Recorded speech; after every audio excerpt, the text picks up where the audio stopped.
بسم اللہ الرحمن الرحیم۔ السلام علیکم فرینڈ، آج ہم آپ کے ساتھ ناول موت کا پارٹ 10 شیئر کریں گے۔ اگر آپ میرے چینل پر نیو ہیں تو آپ میرے چینل کو سبسکرائب کر کے میری یوٹیوب فیملی کا حصہ بن سکتے ہیں۔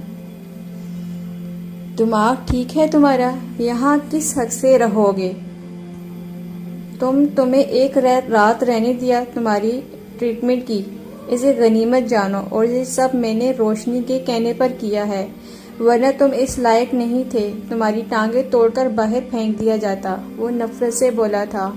رحمان کو شدید دکھ ہوا، مگر اس نے ہمت نہیں ہاری۔ آپ میری ٹانگیں بھی توڑ دیتے، مجھے تب بھی آپ سے شکوہ نہ ہوتا، اس نے پیار سے کہا۔ شہریار کو تب تیزی سے اس کی طرف بڑھا اور اس کی تھوڑی کو سختی سے اپنے ہاتھ میں دبایا۔ میں تمہاری جان لے لوں گا اگر اب تم نے میرے سامنے اچھا بننے کا ڈھونگ کیا تو۔ میں بچہ نہیں ہوں جو تمہاری چالوں میں آ جاؤں گا۔ تم میرے دشمن ہو اور دشمن سانپ ہوتا ہے، اور سانپ سے ہمدردی کرنا بے وقوفی ہے۔ شہریار اسے چھوڑ دو، پیچھے سے روشنی کی آواز آئی۔ روشنی اور سانپ سے ہمدردی کرنا واقعی بے وقوفی ہوتی ہے، مگر گھر آئے انسان سے نہیں، جبکہ وہ زخمی بھی ہو۔ اگر یہ یہاں رہنا چاہتا ہے تو ضرور اس کی کوئی وجہ ہوگی، ورنہ کوئی شوق سے کسی کے در پر نہیں پڑتا، اس نے طنزیہ کہا۔ میں وہی وجہ جاننا چاہتا ہوں۔ وہ سیدھا ہوا۔ میں اس حالت میں گھر نہیں جا سکتا، میری ماما رو رو کر گڑے بھر دیں گی، انہیں مجھ سے بہت پیار ہے، میری تکلیف دیکھ کر وہ رونے لگتی ہے، اور وہ ہارٹ پیشنٹ ہے، مجھ سے جڑی ہوئی بھی ہر بات وہ مجھے دکھ دے رہی ہو، مجھ سے زیادہ میری ماما کو دکھ دیتی ہے۔ میں نہیں چاہتا کہ انہیں دکھ ہو، اس نے سر جھکا کر مرے ہوئے لہجے میں کہا۔ شہریار، یہ گھر تمہارا ہے، مجھے کوئی حق نہیں یہ کہنے کا، مگر میں کہہ رہی ہوں کہ اسے یہاں رہنے دو جب تک یہ ٹھیک نہیں ہوتا۔ یہ میری درخواست ہے، روشنی نے کہا۔ روشنی، یہ تم پر فائر کر چکا ہے، تم کیسے اسے اپنا جملہ ادھورا رہنے دیا؟ اس کی آنکھوں میں حیرت تھی۔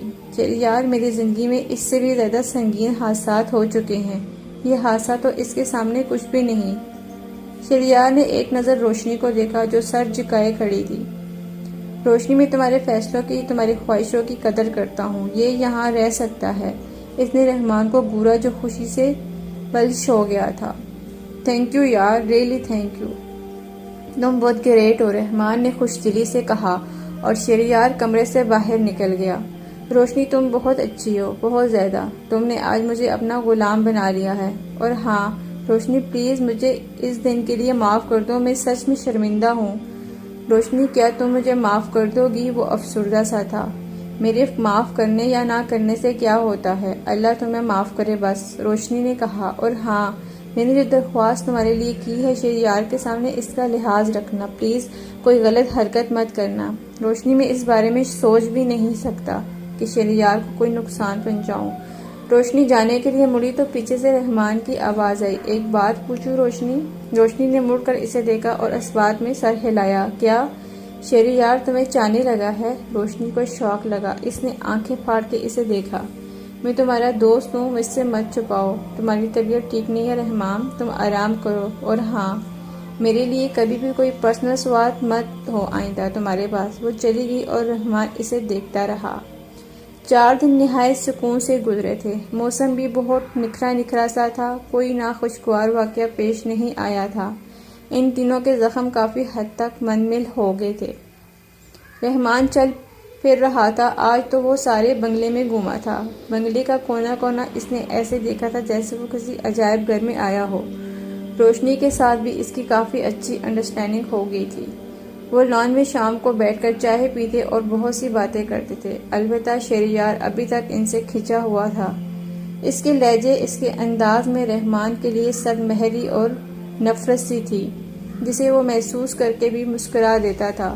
اسے خود اپنے رویے پر حیرت تھی کہ کیسے وہ اس قدر بدل سکتا ہے، وہ تو لوگوں کو جوتے کی نوک پر رکھنے والا بندہ تھا، اور اب وہ اس کی جھڑکیاں بھی ہنس کر ٹال رہا تھا۔ آج شہریار نے کہہ کر اپنی پسند کا ڈنر بنوایا تھا، اسپیشل والا ڈنر، جس میں اس کی ساری من پسند چیزیں شامل تھی۔ وہ تو باہر ڈنر کرنا چاہتا تھا، مگر روشنی نے جانے سے منع کر لیا، اس لیے پھر اس نے گھر میں ہی اہتمام کرنے کو کہا۔ ٹیبل سج چکی تھی، اس پر بہت ساری ڈشز کرینے سے سجائی گئی تھی۔ وہ بلیک کلر کے پینٹ کوٹ میں سجا بہت پیارا اور گریسفل لگ رہا تھا۔ روشنی اپنے عام سے گھریلو لباس میں ملبوس سر جھکائے ٹیبل پر چمچوں اور کانٹوں کو بلا وجہ ترتیب دے رہی تھی۔ میں نے تم سے کہا تھا کہ بلیک کلر کا ڈریس پہن لینا، اس نے مسکراتے ہوئے کہا۔ میں آپ کے ہر حکم کو تحمیل کرنے کی پابند نہیں ہوں، اور نہ آپ کو یہ حق ہے کہ آپ مجھے ایسے حکم دیں جو میری ذاتیات میں شمار ہو۔ اس نے اپنی بڑی بڑی غزالی آنکھوں سے اسے دیکھا۔ ایک دن یہ حق میرے پاس ضرور ہوگا، اس نے لمبی سانس کھینچ کر کہا اور کرسی کھینچ کر بیٹھ گیا۔ تم بھی بیٹھ جاؤ، اس نے روشنی سے کہا اور وہ بیٹھ گئی۔ رحمان بلیک کلر کے ٹراؤزر اور نیلے رنگ کی ٹی شرٹ میں بال سلیقے سے سجائے مسکراتے ہوئے وہاں داخل ہوا۔ یہ پہلی دفعہ تھا کہ وہ ان کے ساتھ ٹیبل پر کھانے آیا تھا۔ آج سے پہلے وہ جلدی کھا کر دوائی سو جاتا تھا۔ ہمیشہ کی طرح اس کے چہرے پر مسکراہٹ تھی۔ وہ بے تکلفی سے کرسی کھینچ کر بیٹھنے لگا۔ شہریار کا اسے دیکھ کر حالت تک کڑوا ہو گیا۔ ناگواری کی لکیریں اس کے چہرے پر چھا گئی۔ خوشگوار موڈ یکدم غارت ہو گیا۔ وہ اٹھ کھڑا ہوا۔ تمہیں کس نے بلایا ہے؟ اس نے تلخ لہجے میں پوچھا۔ مجھے بلاوے کی ضرورت نہیں، میں مہمان ہوں اور مہمان کہیں بھی آ جا سکتے ہیں، اس نے سکون سے جواب دیا۔ زبردستی کے مہمان کی بے تکلفی بے غیرتی تصور ہوتی ہے۔ اس کا لہجہ تذلیل سے بھرا ہوا تھا۔ رحمان کے چہرے کا رنگ پہلی بار غیر ہوا، مگر وہ چپ رہا۔ تم اب ٹھیک ہو؟ دفع ہو، کیوں نہیں جاتے یہاں سے؟ کیوں میرے صبر کا امتحان لے رہے ہو؟ شہریار آرام سے بات کریں، انہیں میں نے بلایا تھا آج ڈنر کے لیے، روشنی نے کہا۔ روشنی، یہ اب بیٹر ہے تم اسے کہو کہ میرے گھر سے نکل جائے، ورنہ میں یہ بھول جاؤں گا کہ یہ زخمی ہے۔ وہ روشنی کی طرف مڑا تھا۔ شہریار، وہ چلا جائے گا، تم کیوں؟ روشنی، آپ کچھ مت کہیے بھائی کو، یہ ٹھیک رہے گا، میں اب ٹھیک ہوں، مجھے چلے جانا چاہیے، اس نے مسکراتے ہوئے روشنی کی بات کاٹی۔ مگر میں جانے سے پہلے بھائی کو اپنے رویے کی وجہ بتانا چاہتا ہوں کہ وہ کون سا حادثہ تھا جس نے مجھے کہاں سے کہاں پہنچا دیا۔ روشنی، کیا آپ ہمیں 10 منٹ اکیلے میں بات کرنے کی اجازت دیں گی؟ اس کے لہجے میں سنجیدگی اور احترام تھا۔ روشنی نے اسبات میں سر ہلایا اور وہاں سے نکل گئی۔ شہریار ایسے ہی منہ پھیلائے کھڑا رہا۔ شہریار بھائی، ادھر دیکھیے، اس نے کہا۔ شہریار اس کی طرف مڑ گیا۔ کہو جلدی، میرے پاس وقت نہیں ہے، مجھے ڈنر کرنا ہے۔ اس کا لہجہ تلخ تھا۔ رحمان نے مسکراتے ہوئے سجی ہوئی ٹیبل کی طرف دیکھا اور کہا، مجھے یقین ہے میری بات سننے کے بعد آپ کا دل کھانے کو بالکل بھی نہیں چاہے گا۔ غیر ضروری باتیں مت کرو، اوکے؟ شہریار، اگر میں تم سے یہ کہوں کہ میرا تم سے خون کا رشتہ ہے، تو اس نے شہریار کی آنکھوں میں جھانک کر کہا۔ شہریار کو جیسے ڈنگ لگا ہو، اس سے اس قسم کے جملے کی ہرگز توقع نہیں رکھتا تھا۔ تو میں تمہیں اس دنیا کا سب سے بڑا ڈرامے باز اور کہانی کار کہوں گا، اور جو بات کرنی ہے سیدھی صاف اور سچی کہو۔ جھوٹے لوگوں اور کہانیاں بنانے والوں سے مجھے نفرت ہے۔ اس کا لہجہ بدتر ہوا۔ رحمان نے ایک لمبی سانس کھینچی اور کہانی تو زندگی نے مجھے سنائی ہے، جس کا ہر فرق سچا اور اذیت ناک ہے، جو زندگی کے راستے بدل دیتی ہے، جو زندگی کو پل میں بدل دیتی ہے، نئے رشتوں نئے راستوں سے روشناس کرواتی ہے۔ اس کے لہجے میں تھکاوٹ تھی۔ کیسی کہانی؟ شہریار نے پوچھا۔ شہریار، پچھلے دنوں مجھے ایک انکشاف ہوا، ایک ایسا انکشاف جس نے مجھے تمہارے قریب کر دیا، تمہارے لیے نفرت ختم کر دی۔ شہریار، کیا تم مجھ پر بلیو کرو گے؟ ہم آپس میں بھائی ہیں، ہمارے درمیان خون کا رشتہ ہے، ہم ایک ہی باپ کی اولاد ہے۔ یہ کہہ کر اس نے جیسے شہریار کے سر پر بم پھوڑا ہو۔ وہ لرز کر رہ گیا۔ کیا بکواس ہے، نیچ آدمی! وہ غصے سے کھولتا ہوا اس تک آیا۔ اب ان میں صرف 1 فٹ کا فاصلہ تھا۔ یہ بکواس نہیں، حقیقت ہے، تم میرے بھائی ہو، میرے باپ کا نام اشرف خان ہے۔ اس کی بات نے شہریار کے اندر آگ لگا دی اور اس نے ایک زوردار مکہ بجلی کی تیزی سے اس کے منہ پر مارا۔ وہ اچھل کر 3 فٹ دور جا گرا۔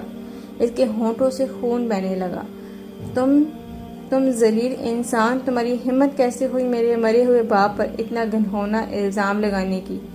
میں تمہاری جان لے لوں گا۔ وہ غصے سے پاگل ہوا۔ اس کی آواز گھر میں گونجنے لگی۔ روشنی اس کی آواز سن کر دوڑتی ہوئی وہاں آئی۔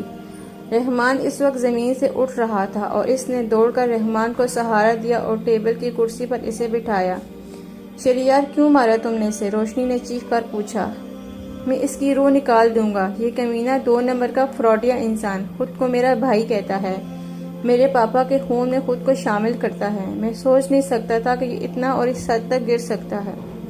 شہریار پہلے اس کی پوری بات تو سن لو، وہ کہنا کیا چاہتا ہے۔ روشنی نے جیسے التجا کی، کہو رحمان، تم کیا کہہ رہے ہو؟ اس نے رحمان کی طرف دیکھا اور رحمان ٹیبل پر سر رکھ کر رونے لگا۔ وہ پھوٹ پھوٹ کر رو رہا تھا، اس کی ہچکیاں حال میں گونج رہی تھی۔ کیا ہوا رحمان، کیا ہوا؟ پلیز بتاؤ، ایسے مت رہو۔ رحمان، دیکھو، تم نے کہا تھا نا کہ ہم دوست ہیں، کیا دوست ایسے بھی ہوتے ہیں؟ مت رو پلیز۔ روشنی اسے چپ کرانے کی کوشش کر رہی تھی، جبکہ شہریار پر جھنجھلاہٹ طاری ہو رہی تھی۔ پھر اس نے اپنے رونے پر کنٹرول کیا، آنسو صاف کیے اور آنسو بھری آنکھوں سے شہریار کی طرف دیکھا۔ اتنی سی دیر میں اس کی آنکھیں لال ہو گئی تھی اور چہرہ برسوں کا بیمار لگ رہا تھا۔ کوئی انسان آج تک اس دنیا میں ایسا پیدا نہیں ہوا شہریار، جو جان بوجھ کر خود کو حرامی کہے، مگر میں کہہ رہا ہوں کیونکہ یہ سچ ہے۔ مجھے جھوٹ بولنے کی کوئی ضرورت نہیں۔ میری اپنی ایک سیٹل فیملی تھی، مجھے شوق نہیں خود کو تمہارے ساتھ جوڑنے کا، مگر یہ سچ ہے، حقیقت ہے۔ میں تمہیں یقین نہیں دلا سکتا، تم کبھی نہیں سمجھ سکتے۔ تمہارے پاپا میرے پاپا تھا، اس نے میری ماں کی زندگی برباد کی تھی۔ وہ مجھے اس دنیا میں لانے کا ذمہ دار تھا، مگر اس نے مجھے وجود سے انکار کر دیا اور مجھے میری ماں کو اندھیروں میں جھونک دیا۔ اس دن سے آج تک میری ماں اندھیروں کی باسی ہے۔ تمہارے باپ نے بھی مجھے قبول نہیں کیا تھا، تم بھی نہیں کرو گے، کوئی بھی نہیں کرے گا۔ میرا کوئی وجود نہیں، میں کچھ بھی نہیں ہوں، کچھ بھی نہیں، درد بھرے لہجے میں کہتے ہوئے وہ پھر سے رونے لگا۔ شہریار اور روشنی کو جیسے سانپ سونگھ گیا اور اس کا لہجہ اس کی باتوں کی گواہی دے رہا تھا۔ وہ کچھ بھی بولنے سے قاصر تھا۔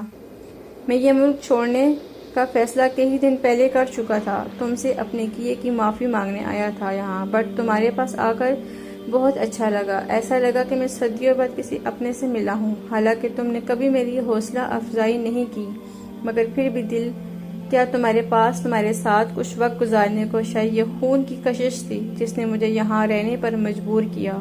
میں ایک بار پھر تم سے اور روشنی سے سچے دل سے معافی مانگتا ہوں۔ اس نے ہاتھ جوڑ لیے۔ مجھے معاف کر دو، اور میرا جرم بڑا ہے، مگر تم لوگوں کا ضعف اس سے بھی بڑا ہے۔